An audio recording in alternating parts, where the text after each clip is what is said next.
We have with us former Ambassador Asif Durrani. Thank you very much for your time, Mr. Durrani. Now, there has been global criticism of the FATF as it appears to be ignoring otherwise blatant violations of its code by many other countries.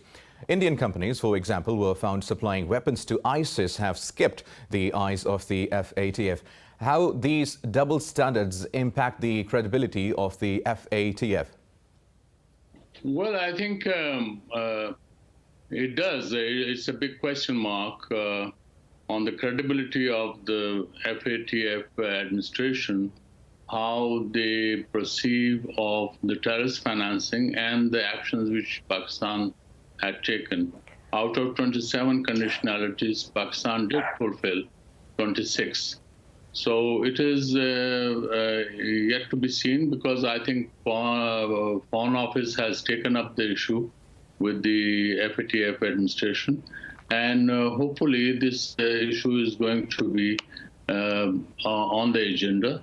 And if I recall correctly, this question was put when the FATF chairman, he had in the press conference ruled that out of 27, Pakistan has fulfilled 26. But on the issue of taking into account those so-called terrorist organization people, when it was asked that it was all a political question and how can you justify that, so he was speechless.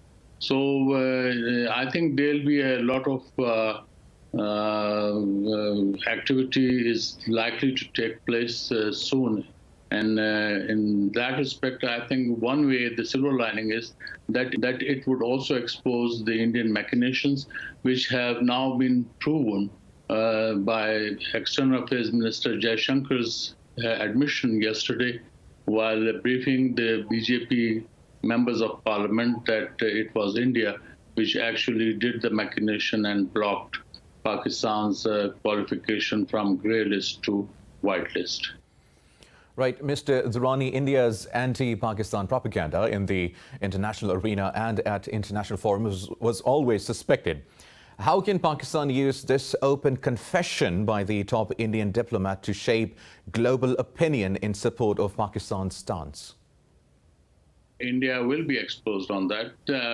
I think when it comes to raising or whatever machinations India has been doing against Pakistan, then Pakistan has always been in the forefront, whether it is at the UN level or at the regional level. So I think I'm pretty sure that this will be raised. Lastly, tell us, how does this confession by S. Jaishankar reflect on India's claims of being honest in mending ties with Pakistan? Does it not reflect a two-faced approach? It does. I mean, India, it's not something new. India has been doing that.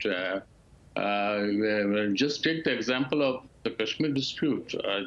Right from, the beginning, when it was India which took the matter to the United Nations. When it was agreed that the plebiscite would be held, India dragged its feet. Now, after 2 years ago, they in fact revoked Article 370 and 35A, which gave special status to the occupied Jammu and Kashmir. Now, so they have been in fact cooking their own broth, and they have been eating it too. So this is what has been happening during the past 7 decades. So the double-faced policy which India has been running throughout, especially with regard to Pakistan, is in fact has exposed. And if you recall, the European info labs, which they exposed India's whole racket they have been running to malign Pakistan. So that has been exposed. Pakistan made a dossier against India's machinations, about India's machinations against Pakistan. Those are very much available with the international community, especially the major capitals. So it's a game which is on, and I think both sides are playing, and hopefully a final would come very soon.